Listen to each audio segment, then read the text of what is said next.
Her tarafı kapalı olur. Ağırlığı üzerinde mevcuttur.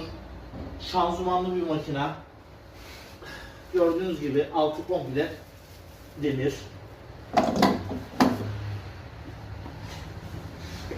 Şöyle pet tutucumuz da şöyle körüklüdür. Ağır bir pet tutucu.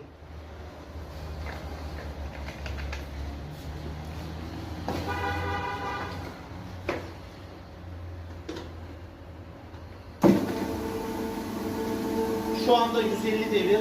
İkinci kademeyi aldığımız zaman şuradan fırçanın dönüşüne bakar mısın? Abi. Aşağıya getir. Cila atarken